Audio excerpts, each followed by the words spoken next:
All right, so welcome to another awesome episode of Inside the Vault with Ash Cash. Today we have another powerhouse in the building. David Banner has been dropping bars forever, for years, as a rapper, producer, activist, actor, philanthropist. I could go on and on and on. It is an honor, it is my pleasure to have the living legend, Appreciate it, man. David Banner, in the building. Man, brother. Thank you. You sure know how to sell it, man. Thank you, brother. No, I appreciate you. it, No, man. thank you. And I'm gonna start this with a quick story, because the whole household, fans, right? My wife, myself, even my kids, right? So I have a 12-year-old and a 5-year-old. 2016, I'm gonna paint you the pictures. 2016, my son is born in May, right? Godbox comes out in October. Big fan, so we're listening to Godbox. And so our son, who was always crying, never could, like, he had a lot of energy, always crying. Later on, we found out that he's diagnosed with mild autism, right? But at 5 years old, we couldn't get him to sleep. One day, we're listening to Godbox.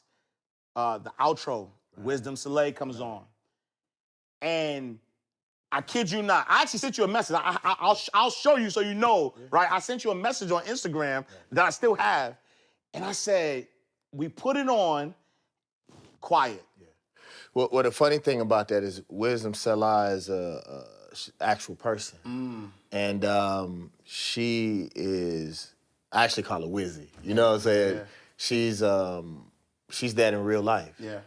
Like, she's one of the things on this planet that keeps me calm. Yeah. And it's so crazy, because the reason why I trust her more than the average person that says that they're so-called conscious, she comes from the background that I come from.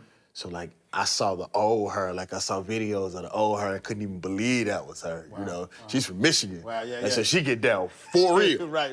You know, and just her voice within itself is calming and soothing to the soul. So, like, you know, that's, I mean, the same way and the effect that it had on him, like, she has that on me. Sometimes I be really wanting to go grab a couple of people's necks and, you know, motivate it in a very special way. Right. You know, and she's one of the people that helps to keep me balanced. Yeah. You know what I'm saying? Yeah, no, blessings to her, because I want to say for a year and a half, like that, we literally, when it's time to go to bed, we throw that on repeat. Right. A lot of people say that they meditate to it. Yeah. Absolutely. So I'm happy that it had that kind of effect on people. And, you know, for me, you know, it's crazy that, you know, we're here to talk about finances and money. Like, speaking of the God Box, like, bro, I spent $350,000 on the album. Wow.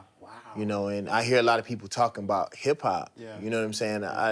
If you really think about that album, the consciousness that people talk about now, that was the precursor. Absolutely. Yeah. And then I hardly ever hear people referring to it. Like, I don't want to say I told you, but I did. You know what I'm saying? Right, yeah. And like I realize, you know, when people talk about hip hop and music, I don't understand when they say that but won't invest their own money in themselves. You know, they will invest in anything that doesn't look like them. Yeah. You know, I even looked at the covers of most people's albums. They have to stand in front of something that comes from white people to validate themselves. Right. Like, even on the God Box within itself, I didn't even want David Banner to get in front of the message, so I didn't even put my name on the front of the album. Right. You know, and there was actually a few websites and a couple magazines that said the actual God Boxes, which Rick is a part of, with the Black Friday DVDs, but, like, they said it was one of the greatest, if not the greatest, marketing ploy in hip-hop history. And I had to tell them, like, it wasn't a marketing ploy. Right. Like, I wanted to give people consciousness in the box. If I could give you literally the starter kit to what helped me become what I am today, here it is. And, you know, I'm looking at your books, and I hope that you're a little bit different, but, like, you know, if you look at most billionaires or multimillionaires, they usually don't write their own books because they don't want you to become their competition. But what I realized in consciousness and raising the vibrations of our people, if we can all raise our vibrations at the same time, this will come to us. Money is a current. You know what I'm saying? So, yeah. No, I love that. And so this is why this interview is really important to me, because as a fan, but even I watch your money moves though, right? I'm seeing what you're doing. I'm making them. Right? No, you are, right? And I'm seeing what you're doing. Ownership is a big thing for you, right? Ownership isn't a big thing. Ownership is everything. You know, when they talk about black kids going to historically black colleges or being taught by themselves or people looking like them, disseminating the information, I don't think that should be a choice. The fact that you think is a choice tells what you think about yourself. You know, and then we get mad because all the football players are dating or marrying white women. Well, you sent them to white schools. What do you expect? Right. If you put I have a really good friend of mine who really came to me and said, bro, I made a mistake, but I thought I was sending my kids to white schools and that's what was going to be better for them. I thought that would give them a better opportunity. And he said, but now my kids praise white girls and white dudes because that's their peers and their peer groups that's over them. They want to be like them. So when their hair is not like them, when their skin is not like them, that is a problem. You know, so I you know, at the beginning of my lectures, I always ask people, how do they feel? Close their eyes, and how do you feel about black people? Literally 9 times out of 10, I'm disappointed, I'm afraid of, I hate, I don't like, I'm not comfortable around. Well, you're not gonna spend your money with people that you dislike, that you don't trust. And I say that at the end. I said, you know, people would ask me, why don't I go more in depth? I said, well, there's no need for me to go more in depth because if you don't like who you are, then you're not gonna spend money with me anyway. The music industry being on the fritz for black people don't have nothing to do with the internet. It got to do with how we feel about it ourselves. Y'all think about this. If a Justin Bieber fan see you with well, back in the day, a burnt CD, they want to whoop your ass. Like if you come to them with a burnt CD or something that's not originally from Justin Bieber and him not making money, they at odds with you. You'd be like, ooh, you got that David Banner? How much? I love David Banner. He walked in the motherfucker, but look. Can I cuss? Oh, shit. Okay, thank you. I was gonna fucking do it anyway. Nah, I'm just messing with you now. I wasn't gonna fuck up your money, man. But seriously though, most of our financial problems have to do with how we think about ourselves. You know. And then, so you know, I know early in your career, you know, you were independent and you were like really kind of, you know, selling your own music, and it was in your ability to believe in you and believe in yourself and invest in yourself that actually drew the attention of the majors. Talk to me about that. Man, they probably still don't. Man, they never really liked Southern music. There's a few people. Noriega from Drink Champs was one of the people who he really liked Southern music, for real. There was a few cats, but for the most part, the reason why they came south is because we were making so much money. And one of the biggest problems, one of the biggest mistakes, and I didn't peep it until later, South Park Mexicans, Lil Flip, you know, David Banner, Pastor Troy, Ludacris, all of these people independently, if we would have looked at what we were making as a whole, we were fucking putting a dent in the game. You know, especially someone like Boss Hog Outlaws, you know, with that whole thing that Slim was doing in Texas, like they was killing the Bay Area, who really started the independent movement. Like, if we would have looked at our systems and our monies as a whole, because what they did was they gave us each individually more money that we may have saw at one time, but that we possibly could have made in a year or two. You know what I'm saying? And then we gave up the opportunity for us to have freedom to do what we want. So what they really did, and I peeped it, they gave us all money and then they moved us out of the way of the artists that they wanted to be successful. And then the only reason why I was successful was because I made my own music. So I would go and work my own album, the same way that I did when I was independent. Every hit record that you ever heard from David Banner, me and my team, we worked those records. And then Universal would follow after them later. Anytime I didn't work a record myself, it failed. Wow.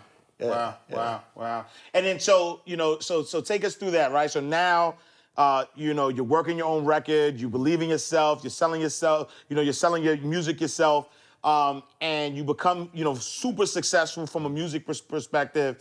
And then you begin to transition, right, into television, producing. Well, hold on. Let's not skip. I want you to remember that question, Yes, but sir. I don't want us to skip it. I think what happened was we didn't have a choice. I didn't really start believing in myself until about 8-9 years ago, like 8 years ago. But like we didn't have no choice. They wasn't really fucking with us. So it's either you did it that way or you didn't eat. So we have to be clear for these children because we stand up here and say, I believed in my eyes, a fucking lie. Right. Like I really didn't see myself until right before the God box, just to be honest with you. But I think what I want to say before I finish the question is that we worked our own records. They gave us some money. We got lazy. Saw that shit didn't work. Then went back to what we were doing at first. That is very, very important for us to show these children because I think what you have to do is, okay, if you decide you want to take their money. Because what I think happens with us, I mean, I know that you know this, but most of this shit right here, it's not worth the paper that it's printed on. Agreed. Yeah. They can give you money, but if you don't understand the systems and what your goals are, then you're gonna get that money right back. You're gonna give it back to the same people who are disgusted that you live on this planet, that you even exist. So what I'll say is the thing that I realized is I knew what my goals were.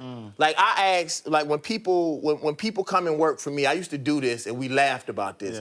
I used to ask the kids, do you want to be rich or do you want to be famous? I'm not going to give you my fame and give you a whole lot of money too. I want to make sure you pay well, but you have to choose what you want. You want to make money or you want to be famous. You can't have both, right? So the thing that I realized is I already knew how to make money. Like that's one of the things that gives me power now. If people knew the ways that at Banner Vision were making money, I think their outlook about everything that I do and when I hold up this fist, I think it would even go even higher. I just don't talk about it because I don't want people to stop my money. A lot of times people can't hate me because they don't know how to hate me. I'm so high, or I'm in other sectors that people are not even hip to yet. That I usually start, when I start talking about something 6 years, 7 years, 8, 9 years old. You know what I'm saying? But finish it. I just wanted to say that. And I appreciate that because I think that's important for that distinction, right? Because it actually reminds me of like segregation, right? When you think about segregation and integration, we think about, us as black people trying to force ourselves into a system that didn't want us there anyway. They hated us. Right, and a system of where, because we had to stick together, we had to do things together, and that's why we flourished. And at the moment that we started to say, hey, no, let me get into your table, we diluted our power. I think they saw us, they know that we're God. Yes. See, and I mean from a spiritual standpoint, a physical standpoint, mentally, physically, and spiritually, they know who we are. Behind closed doors, they praise us as if we are the Most High. The thing is, they knew what we would be. Think about other subsections, other communities who stuck to themselves. Absolutely. You know what I'm saying? Look at where they are now. Absolutely. Imagine every fucking thing that we touch. We don't have the same books, the same equipment. We always, I don't care whether it's mine, it's the physical, metaphysical, whatever the fuck you name. We always take over. We permeate anything that we fucking touch. They saw us. So there's like either, and the one thing that I can say as a strategist is I don't like the things that white people do, but from a business standpoint, it's genius. You bring a group of motherfuckers over here, work them for fucking free, then turn around, let them free with no fucking, with the skills, but no way to, I mean, everything is against them. Then you tax them? That's the most gangster shit. You brought me here, then you gonna tax me for being in this bitch and I work for free? What? That's gangster. You know, so like for me, bro, one of the things that I want us all to stop doing, and I'm talking to everybody in this room, and I know you know this, bro. I'm looking at this shit. This shit not hard. It's not. We make this shit so hard because we don't want people to, I say this all the time. Most black people don't want to free the slaves. They want their opportunity to hold a whip. That's a bar. That's one of the reasons why I never do. Do you know I could have been one of the richest artists on this planet because I produced? I never really wanted artists because I know what that is. Throw 13 people's lives on the wall and whatever one fall, you grab that. I can't live with that. Yeah, yeah. So I'm gonna teach. If you want to learn how I did it, I will teach you. I don't want nothing from you now. If you want to come and get up, you know, little tip or something, I ain't gonna turn down shit with my collar, Jack. But seriously though, man, I have a want to see our people free. Yeah. Because one thing I know, can't nobody beat me being me. Like I do little experiments. I was watching before I let the gray grow out of my beard. Everybody was Beijinging like a motherfucker. And all of a sudden, motherfucker felt real good. But won't nobody say, hey man, look, we got this idea from this person, or like, man, we don't like to pay homage, especially in the South. You know, I feel so bad, man, with my business being based in Atlanta, and I'll never hear no Outkast. I'll never hear no Lil Jon. I barely ever hear Usher. You know what I'm saying? But you go to LA, you go to New York, you're gonna hear a Lil Tribe Called Quest, a Lil Run DMC, some Snoop and some Dre when you're on the West Coast. Like, I don't know whether it's slavery or what the fuck happened to us, but we have a problem with elders.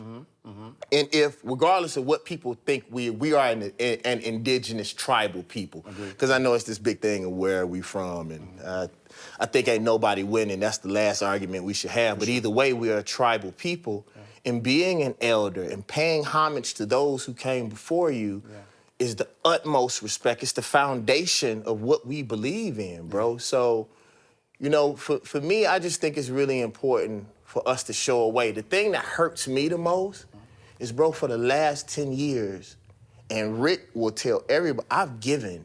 And, bro, people pay me a lot of money for, people don't know how much I get paid for companies, Fortune 500 companies, for me to advise them. I had to tell some kids that one day. You know, they wasn't as quiet as I would like them to be, and I broke down how much money I make an hour. And I told them, you bullshit. Like, I'm doing this because of your teachers and because I love you, but understand how much my time is my money. You feel me? And I give it away for free. Derek Grace was the one who really woke me up to, look, big bruh, like you've been giving away a whole lot of money and people don't even listen. Look at what you giving away, bro.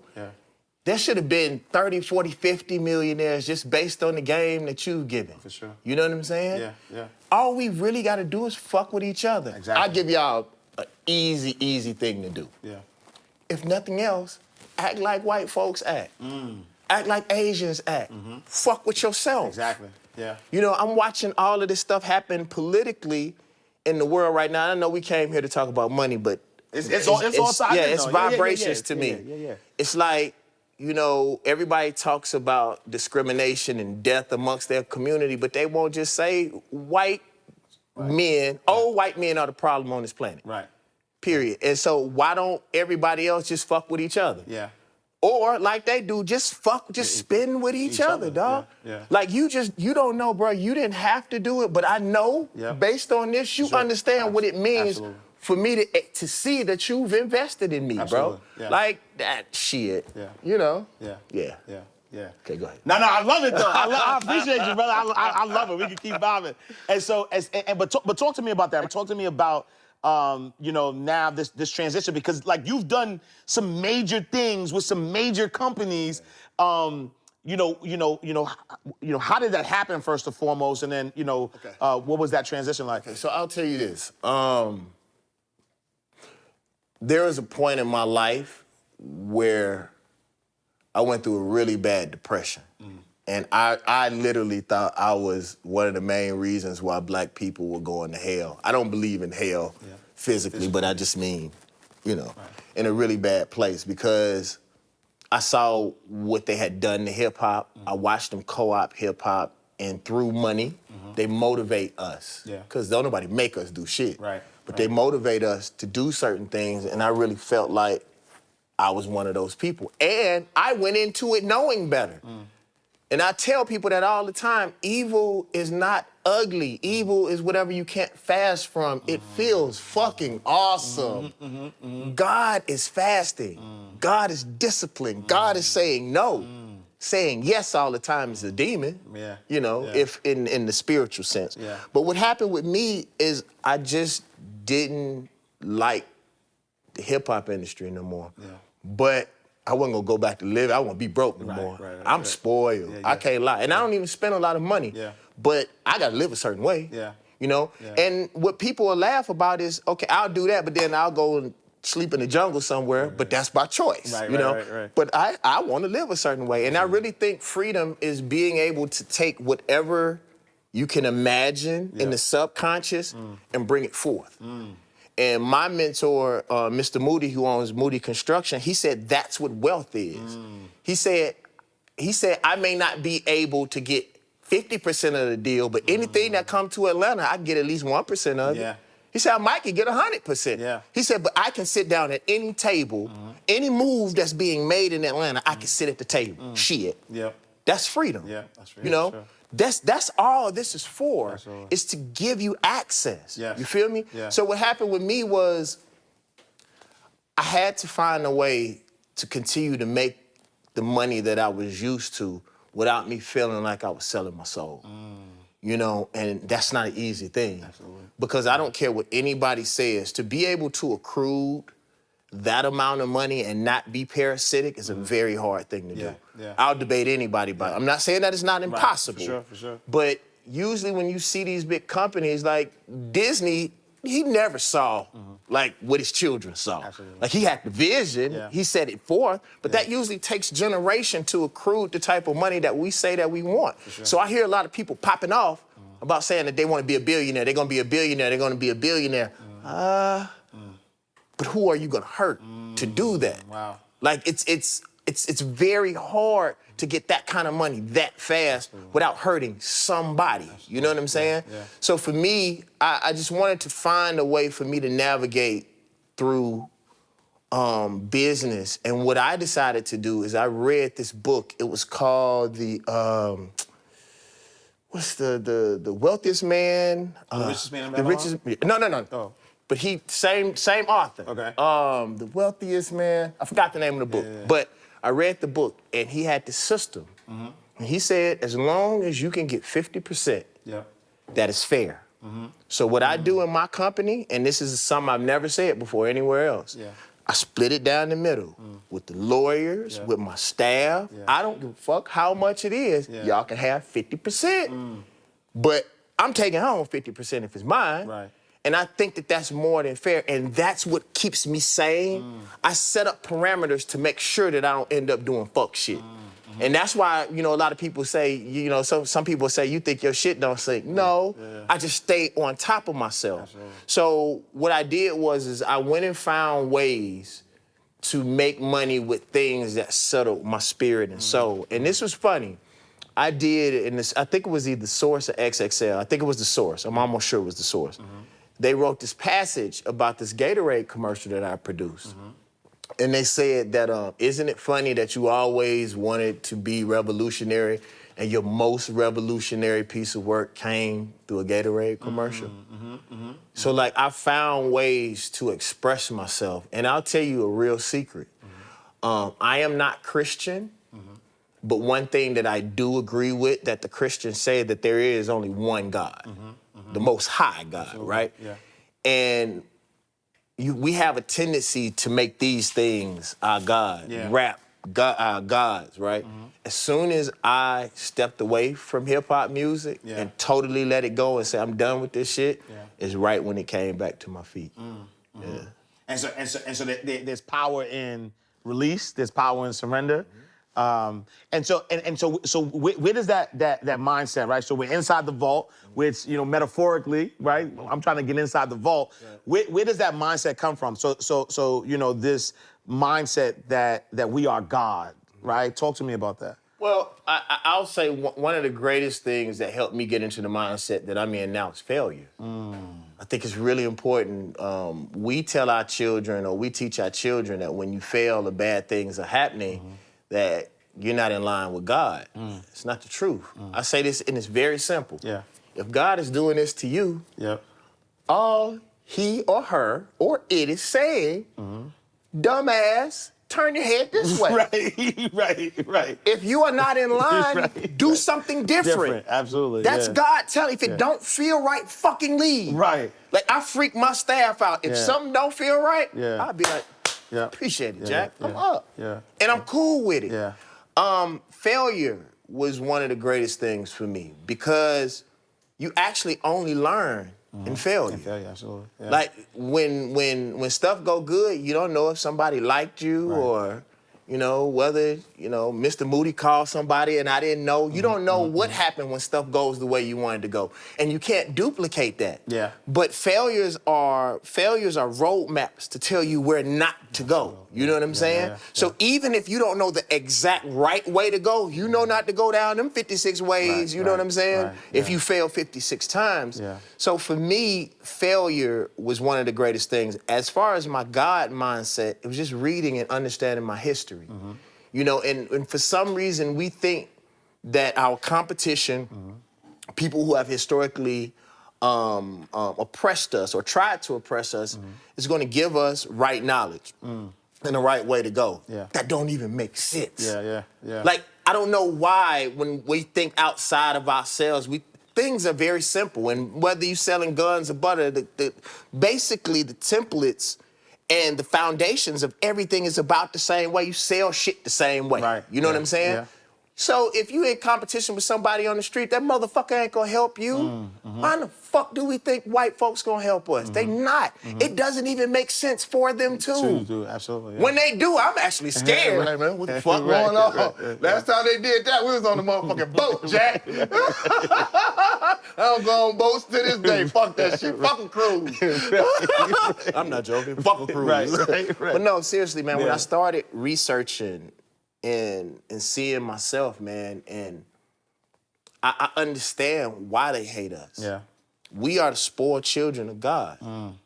You know what I'm saying? If you look at the universe, the greatest wealth in this universe, physical universe that we know, is the sun. Like, we are attracted to the sun. They repel the sun. You know what I'm saying? Our hair grows to the sun like a fucking plant, dog. That shit fall to the ground, it's death. You know, if you look, the places that they come from is cold. I remember this white comedian, Louis C.K. said something so funny. God came back and asked the white people, like, why is the oil coming out of the ground? We wanted to go fast. Like, we wanted, like, there's fucking food on the just grab. We could go up wherever we from, the hot places on this planet. We could literally walk up to a fucking tree and eat. Like, we were in line with everything. That's what I told my mom one time about religion. I said African was just fine until they met them. You know, I'm not judging what people believe in, but we were just fine until we start believing in the stuff that they believe in. You know, so I believe the first thing that we have to do, because even if you are able to accrue wealth and you're not doing nothing for your people, I think you're a fucking loser. I don't think it's for everybody to take care of everybody, but if you are not spreading that wealth, and if you're not trying to find a way, like, I personally believe this, if a grocery store is in our community, and our children are not good enough to bag fucking groceries in that bitch, then they shouldn't be in our fucking community. Fuck a robot.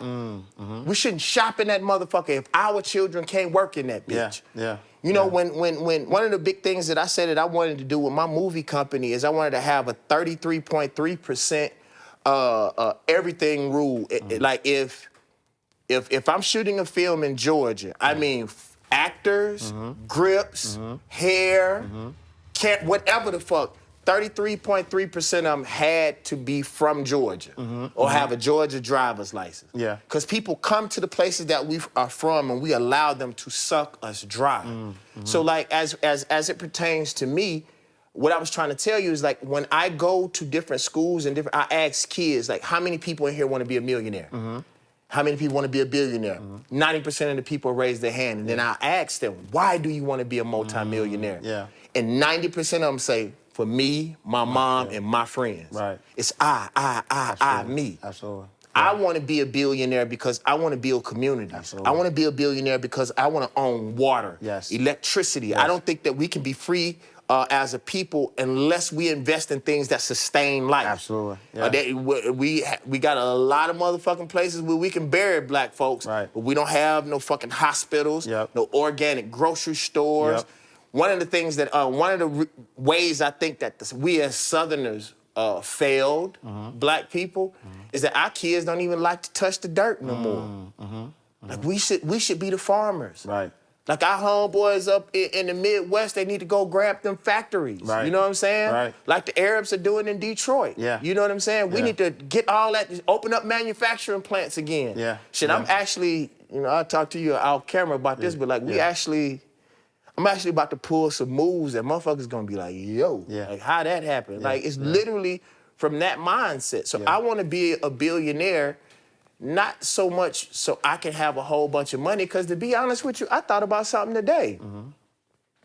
I can buy one of anything I want. Like, I know a couple I know a billionaire. I can get one of anything you have, for the most part. You know what I'm saying? I can go on one trip. I might can't stay in that bitch all year. But I can meet them at Bora Bora. I done been before. I can rent a fucking castle.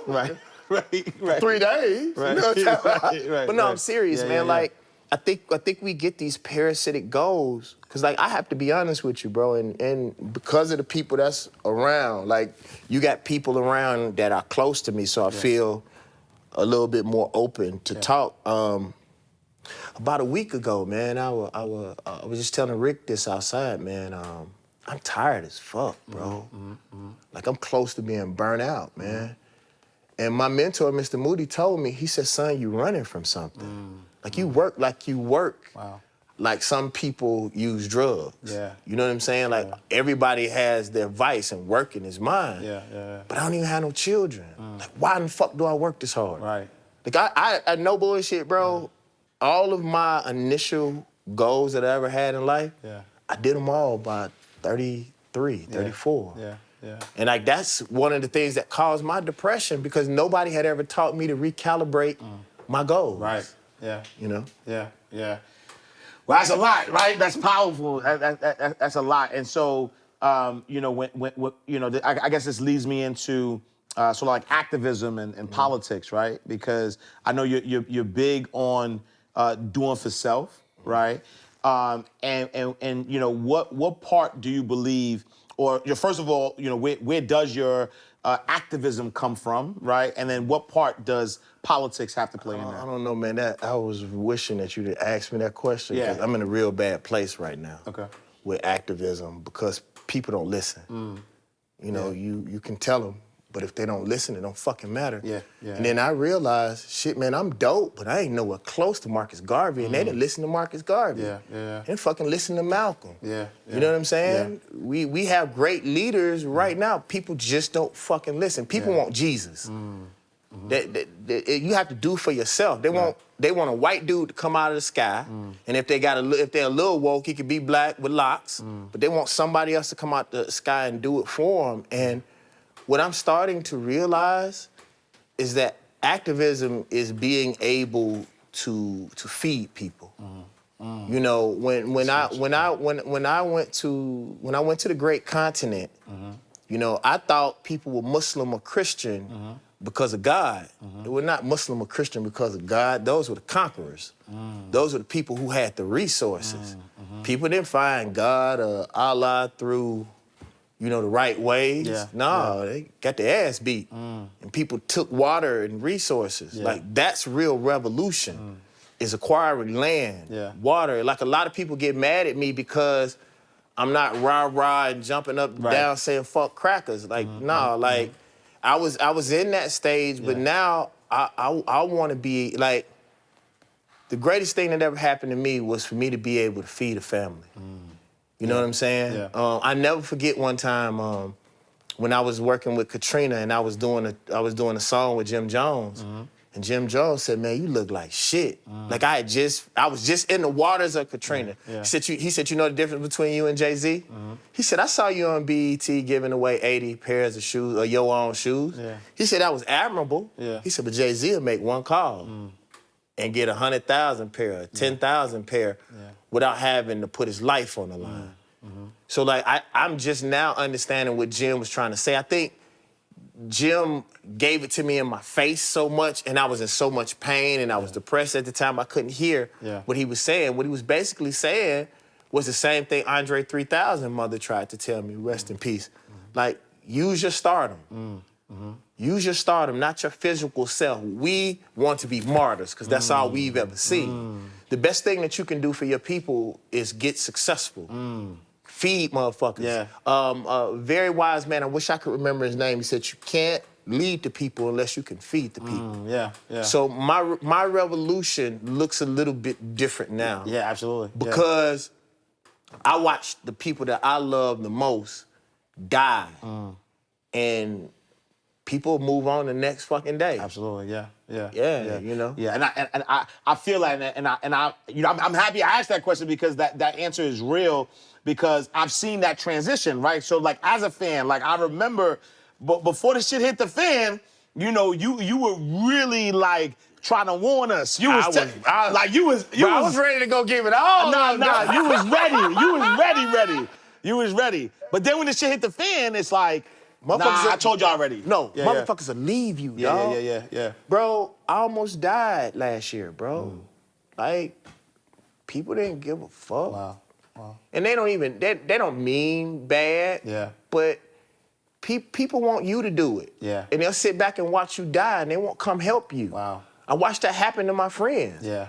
I had a friend that was murdered. You know, that everybody was talking about. I hadn't heard nobody talk about him in a year, bro. Wow. Yeah. And so I don't say nothing. I sit back and watch. Yeah. So what I realized, man, is that we have to be more strategic. Absolutely. And we have to do things that will make a systemic change. Absolutely. Yes. You know, I have some ideas for a school program, bro, that can revolutionize the way that we even look at education. You know, I believe that we should decide, hey, man, a group of us, like, let's say, Rick, you go here, like, you go there, like, all right, dog, you gonna do STEM. Yep. Okay, you gonna do food. Yep. You gonna do that. We set up think tanks for our children to be geniuses. Absolutely. And we start teaching them on a college level from the time that they're in the 4th grade to be the best at that, whether it's programming, whatever it may end up being. Like, I it's no different than, you know, Kobe, fucking Tiger Woods. The reason why they so great, fucking Tiger Woods was putting at 8 months. Look it up on YouTube. He was putting like as a baby at 8 months, barely could fucking walk, like, hole in one, bitch, boom. You know what I'm saying? Like, that's sort of how we have to look at economics, money management. You know, you look at these presidents, them white folks, they raised them children from little toddlers to be fucking leaders. Absolutely. They know what their mission statement is. So like, that's how I'm starting to look at our communities, and it's sad. A lot of motherfuckers are gonna have to fall to the wayside. And I used to not be okay with that, but now I am. A lot of motherfuckers gotta go. I'm dead serious. I mean, ultimately, the ultimate way that I can't say on TV, they gotta get the fuck. Yeah. And I love how, you know, that's actually translated, like what you believe to do for self has translated to your company, right? Because even, you know, with your podcast and being able to, you know, hire the people that you're really kind of providing a space for people to be themselves and compensating them for that. Talk to us a little bit about the setup of how you set up your company. Y'all make sure that y'all go and subscribe to the David Banner podcast. Yes. I'll tell you the dopest shit. And I know I've been all over the place, but I think this is important.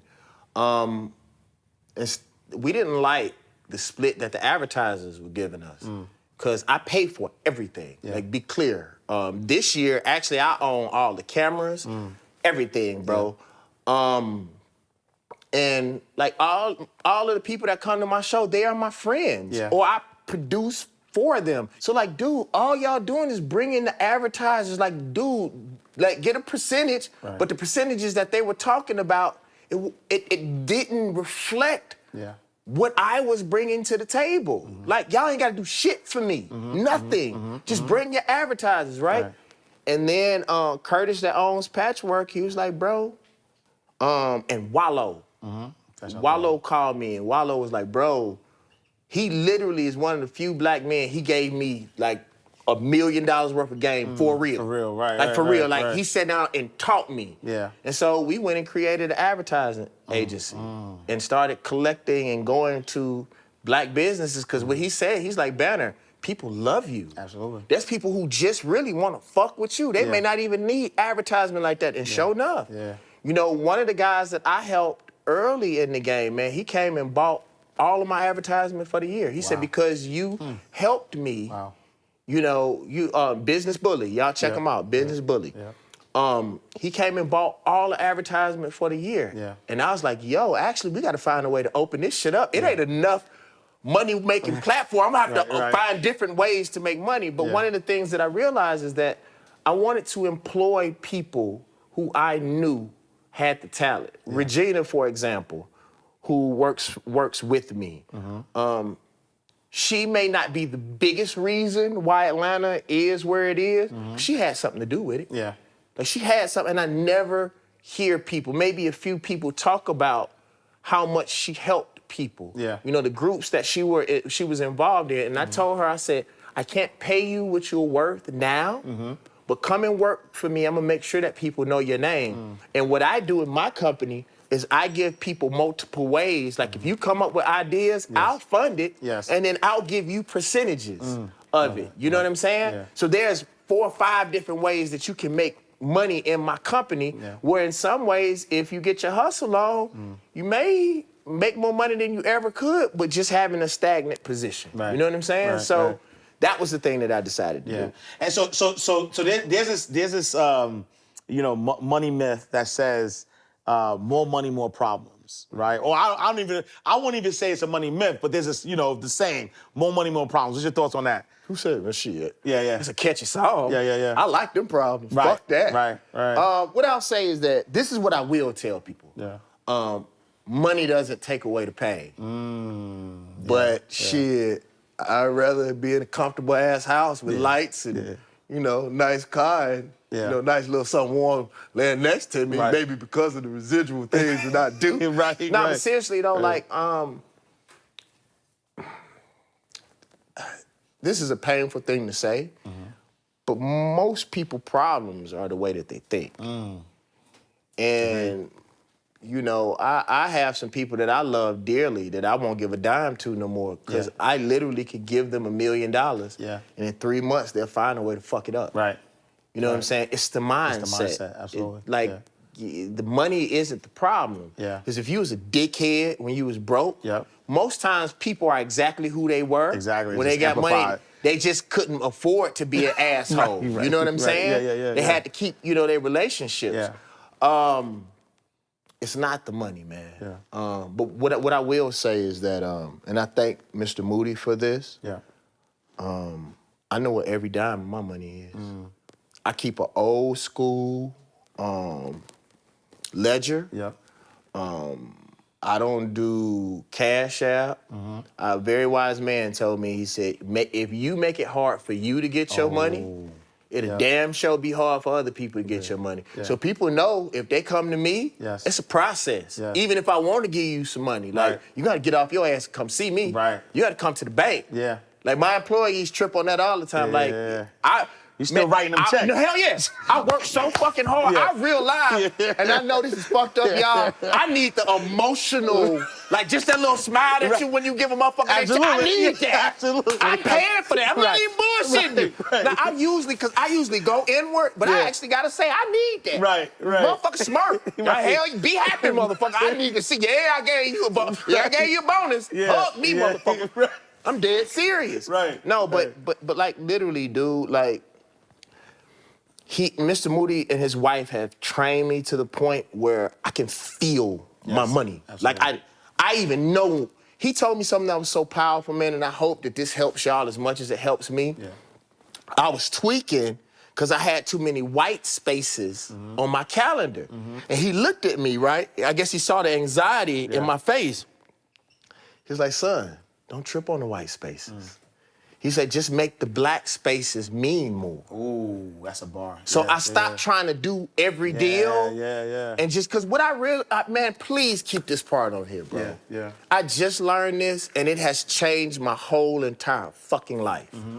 If you would eat the food that's on your table, take advantage of the things that you started and finish them out all the way, they usually will bring you more money than you would from jumping around. Like, dude, we don't have a lot of opportunities, but we usually have something that we can edge out. It's perspective and having the opportunity to look at things. You know, like even like when somebody asked me one time, why didn't I move to a super big city? And I told them, I said, well, when I see open space, that means I have an opportunity to build. If you're in the places if you're in a place where everybody else is built up, then you can only rent their space because all of the space is taken up. It's your imagination, right? So like for me, bro, I just started realizing, man, that it's perspective. You know, and just read as much as you can. And the biggest thing that I'll tell y'all in closing from me is that quiet time. If you really want to become successful, this is the best analogy that I give people, and they usually blow kids away when I tell them this. Do you want to be the person who updates the iPhone, or do you want to be the person who created the iPhone? You know what I'm saying? And in order for you to really get this on a level where people will never be able to stop or understand you, you have to pull things from the unknown or from the unseen. And the only way for you to pull things from the unseen is you have to get quiet. Mr. Moody told me, he said, son, in order for you to become David Banner, you had to hustle. He said, in order for you to become me, you're gonna have to learn to be still. Wow. And so now, you know, years of failure, years of success, years of ups, downs. What would David Banner tell his 18-year-old self? What advice would he give him? Man, I would have told him to get that fat off your ass quicker. Being sexy gets a lot of money, man.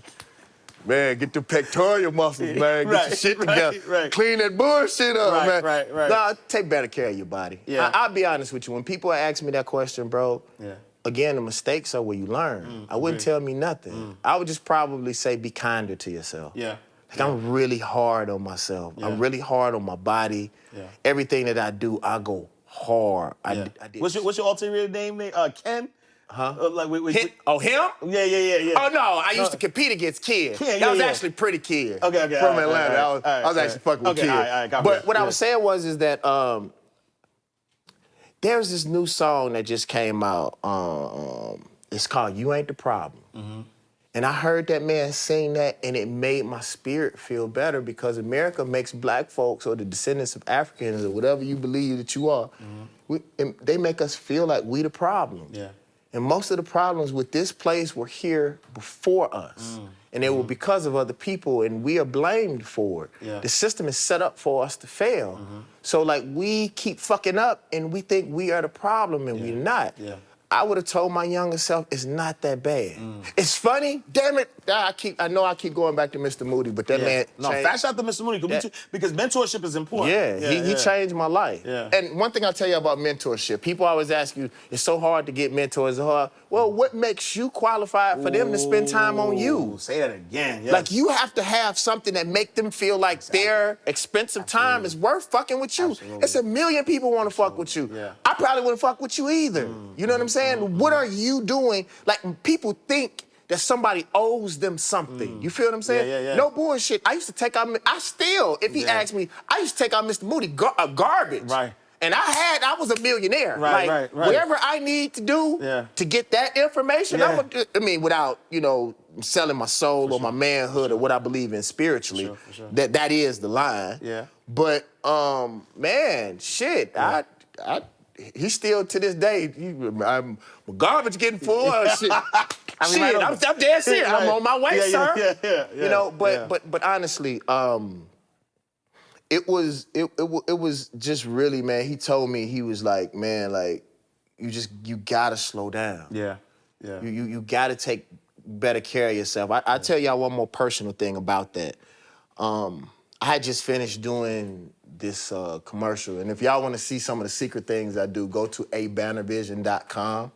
But I had just done this really big campaign for this Fortune 500 company, and I had a big check. I had a big check, and I had went to, I don't know, I just went for something small, and my blood pressure was 200 on the top and like 140 on the bottom. It's some crazy shit. Or like 119, some shit. It was crazy. Yeah. And I was tripped. They wasn't gonna let me out of the little doctor's office. They was like, you need to go to the hospital now. Yeah. And I was tripping because I had this big check, because I don't like them to, I like checks, I like to feel shit. So I had this big ass check that some people would probably never get at one time in their life in my hand, and I was literally in the verge of having a fucking stroke. Wow. So I was like, dude, I can have all the money in the world if I don't have my health, or if I end up going crazy, ain't none of this shit worth it. If you're not here for your fucking children, bro, we build these worlds, man, for people who really don't exist, and we end up, go and Google Malcolm and Martin's kids. I talked to Martin Luther King's son, and he said to me verbatim, y'all spent more time with my dad than I did. Wow. And I was like, shit. Wow. Yeah. You know? So like those things that come for free, I know that we're here to talk about money, but the things that you get for free are the most important things on this planet. Wow. Your first child, your second child, your fucking this finger and that finger. You only get one of them motherfuckers, but they free. And people have you chasing the things that, you know, you never really can catch, but the real relationships, the friendships, the opportunities for us to do this. Our great-grandparents worked in fucking fields and carpentry and shit. The fact that we can sit around and talk and talk about money. Talk about money, exactly. Hold on, wait. That's a bar. Hold on, we got this new thing. That's a fucking bar. Right. Like, dog, we sitting up That's talking. a gold bar. Right. Like, bro, check this out. Check this out. Yeah. People pay me hundreds of thousands of dollars to speak, right? Yeah. About my opinion. Right. Now, I understand if a motherfucker was a doctor and had studied, you know, for years and years, people pay me for my fucking opinion. Right. Yeah. Like, I don't even have to prove that the shit true. Right. Hi, I'm holding my balls. I was actually holding my balls. But what I'm saying is, like, literally, dog, I think we end up always chasing things instead of being like, yo, this right here, right now, is cool as fuck. Absolutely. I'm sitting down looking at you, man, looking at your books. I'm watching things manifest in your life, and I'm watching a dream that I had on your shirt. Bro, I was watching the fucking Boys, Laz Alonso wore my shit in the Boys. You know, the Lakers, J.R. Smith last year in the finals wore my shit in the finals, bro. Like, sometimes we chase this shit right here and not understanding it's the things that it brings to you. And if you're not happy, if you're not helping people, you know, the thing that I would ask people is, it's not what people will say about you in 2 years, not what they'll say about you in 20 years. It's what they will say about you in 200 years. And would they even know you existed? And if you think about the people who have been able to hold the most amount of money, it's usually the people who have helped the most people or have killed the most people that people remember the most in life. And really, if you put it somewhere in the middle, that's really balanced, because some motherfuckers need to be killed. And so we talk about the Maddie dollar. You've made a lot of money in your life. What would you say the most extravagant thing you've done with money? I like little people. It's this little girl that I really like. She's not little in age, but little in stature. That's the word that you have to use now. The other word they don't really like. I got you. And wait, that's not politically correct. I get you. Okay. I put money in places that I didn't think that. No, I'm just joking. The most extravagant thing. Cut! Just fucking what you mean? I'm actually not, but we're not gonna talk about it. This is going so good. Wait, hold on.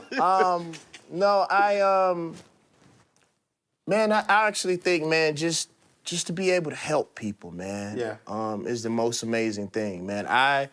the most extravagant thing that I've been able to do is I've been able to meet payroll every month for 7 years without not having to fail my people. And there was one time when I was David Banner, but I had just invested in a lot that after payroll, I didn't have enough money to eat myself. Wow. And then ain't nobody gonna help you when they think you have all that money, you know, or they think you have all that money. But there was one time, bro, that, you know, I was fighting the IRS and shit had got bad, man, and I had paid my people, and I literally got a Bentley, you know what I'm saying? But didn't have, like, I didn't have money to eat myself. Yeah. But I paid my people. Yeah. And for me, even today, man, I was supposed to have been gone, but I gave you all my word. Yeah. You know, so if people are believing in me, the most extravagant thing you can do is to hold your fucking word, be a man of your word. Everybody say they want to be a God, but your word has to be impeccable.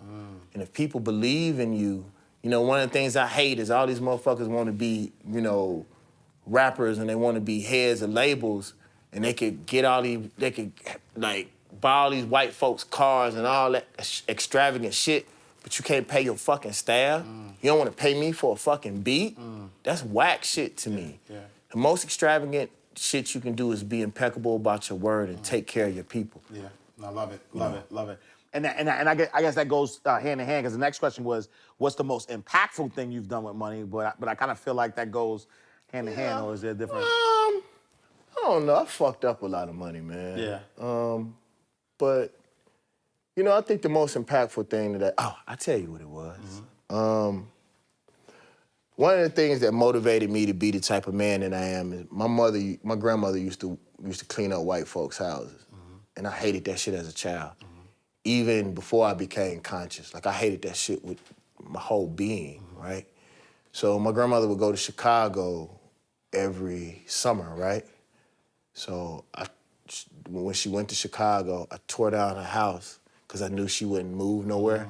And I built her a brand new house, the same place that her house was. Wow. You know what I'm saying? Wow. And for my grandmother, it was funny because my mother actually moved in the house to help her for the rest of her life, you know, while she was in the house. Yeah. And my grandma, wow. My grandma was like, my grandson bought me a brand new house and his mama my maid. So, you know, for my grandmother to have worked as hard as she did, and for her to actually, you know, live with a smile on her face and not have to worry about a motherfucking thing for the rest of her life, man, I don't know if I could find a joy like that again. Because, like, sometimes, man, I've noticed, man, as much work that I've done for people, we've become a selfish people. You know, and no matter how hard you work, people want to know what you did yesterday. Right. Yeah. And that hurts, bro. You know, and so I had to learn, bro, you do things because they're the right things to do. And I invest into the universe, and the universe is, bro, I've seen and done things, bro, through music that I would have never been able to dream of. Most of the stuff that I'm doing now, bro, I didn't even dream of that shit, dude. Wow, yeah. You know, I was just open. You know, once I started meditating and really cleaning my spirit, I was open to the possibilities, you know, of what the universe had for me, man. And my life is magical right now, dog. I can't even lie to you, bro. No, I love it. All right, let's do our quick lightning round. Give you three terms, right? So we inside the vault. I'm gonna give you 3 terms, and we're gonna flip them, right? And so the first term is deposit slip. Deposit slip, you walk into the bank, you make a deposit, and then you put money into the bank. But for us, deposit slip is any slip up, right? A money mishap. So tell me about a deposit slip, a time that you messed up money, and you know, obviously learn from it. But what would be your biggest deposit slip? The worst thing I ever did in my life, man, was, y'all gonna laugh at this, is I didn't pack.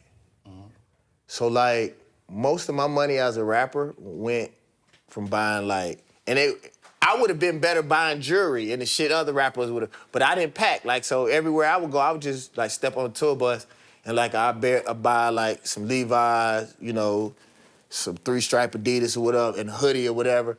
But, like, once I started Mr. Moody, and Miss Moody taught me to have that ledger, if you spending, let's say at the most, man, like, let's just say $500 a week on that, bro.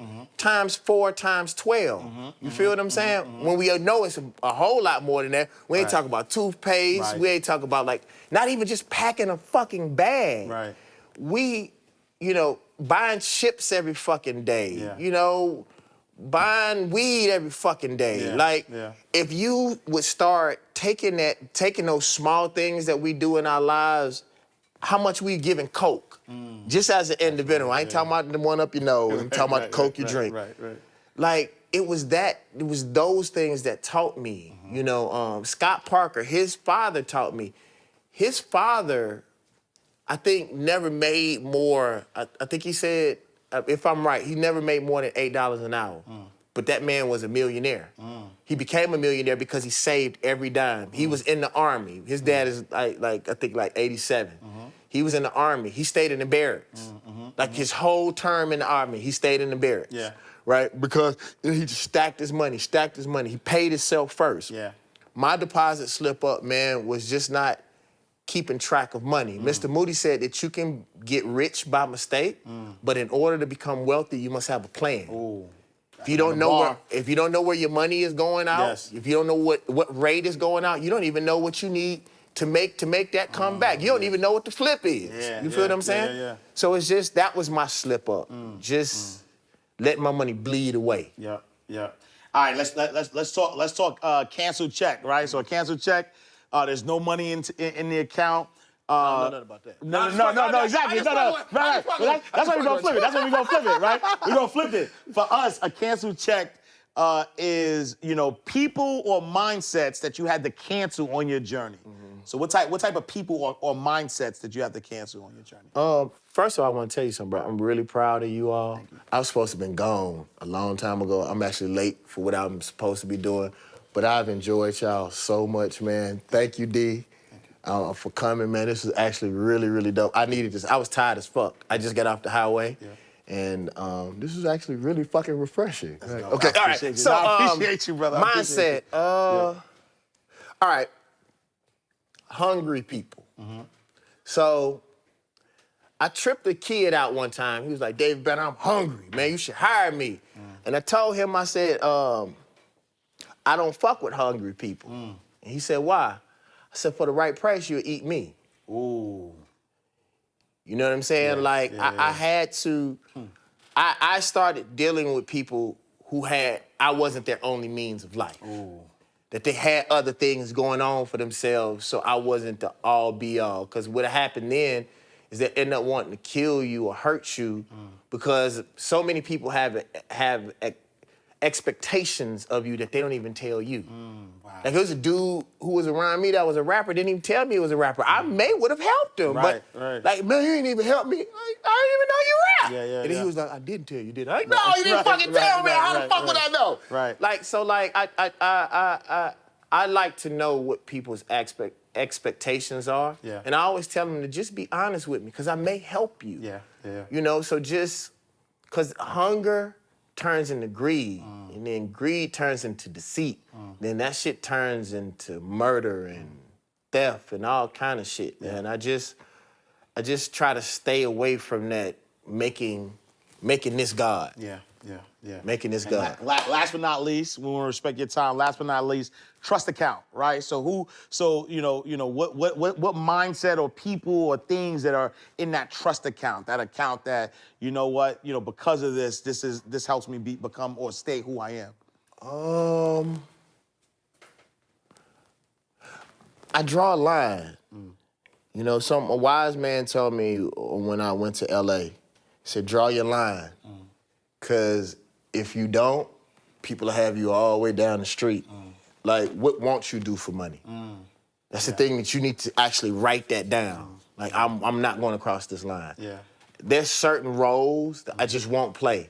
There was a movie where, and I ain't gonna lie, like, I actually needed this money because I was investing in a few things and I needed the money real bad, and I told them no. And them white folks couldn't believe that a black man turned down that amount of money because I just did not want to play that role. I didn't believe that I should allow them to use my black body to put out that message Wow. at that time. Yeah, yeah. Like, to be honest with you, if they came to me with that same role right now, I would probably do it. Yeah. But that was when I was right in the middle of the first God Box album, and kids were looking at me a certain kind of way, and I didn't want to take that image and allow people to tarnish that. So it's just setting those lines of what you won't do.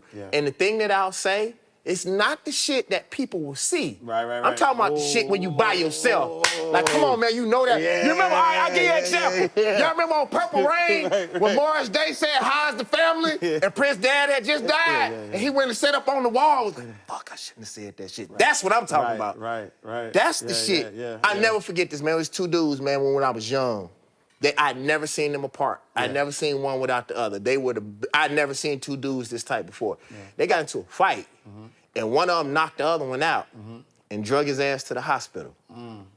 That's the shit I'm talking about. The shit a motherfucker do when you sleep, when you don't see him. Absolutely. You know what I'm saying? Yeah. I'll leave y'all with this, and we could break on this one.